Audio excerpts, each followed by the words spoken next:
Magandang araw mga tol, mabilis ang update sa mga laban ngayon at bukas. Astrolabio versus kay Kana ng Thailand for WBC Bantamweight Eliminator. Maging mandatory ni Alexandro Santiago ang panalo.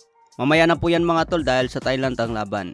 Alexandre Usyk versus Daniel Dubois ngayong linggo na. Dadepensa ni Usyk ang 3 titulo. Sobrang dehado si Daniel Dubois mga tol, pero hindi pa rin mawawala ang salitang upset lalo na sa heavyweight division. Kayang baguhin ang odds sa pamamagitan ng isang suntok. Kaya maganda rin abangan kung kayang ma-upset si Usyk.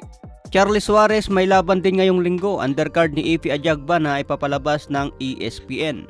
Unang laban ni Suarez sa Amerika, kailangan maipanalo para tuloy ang pag-angat sa ranking.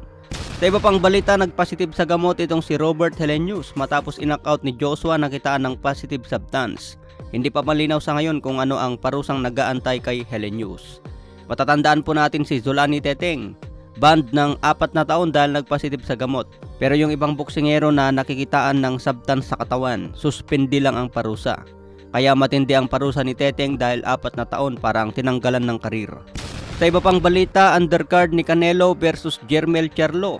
Makikita po dyan Yordenis Ugas versus Mario Barrios.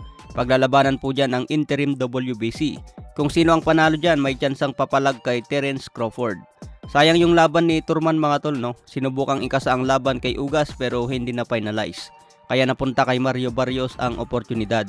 Malakas pa naman ang loob ni Turman na magamon kay Crawford pero nawala ang ticket niya para maging mandatory. Inactive na ang status ni Turman kaya kailangan pagpagin ang kalawang. 3 times mapapalaban sa isang taon para makabalik at mapalaban sa titulo. Sa iba pang balita, Team Tszyu ng Australia interesado daw umakyat sa 168 para labanan si Canelo. Kung sino raw ang panalo kay Canelo at Jermell, pwede raw niya akyatin. Isang oportunidad umano ito na hindi kailangan palagpasin. Nakahanda rin si Team Tszyu laban kay Terence "Bud" Crawford. Sa iba pang balita, Luis Pantera Nery sinabing they already closed the fight.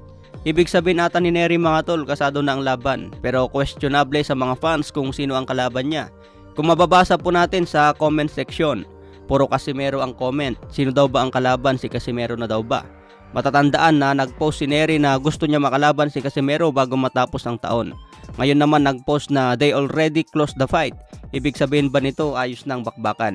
Ano sa tingin niyo mga tol, si Cuadro Alas na ba ang kalaban? Kaya antayin po natin yung mga karagdagang updates tungkol dyan. Maraming salamat po.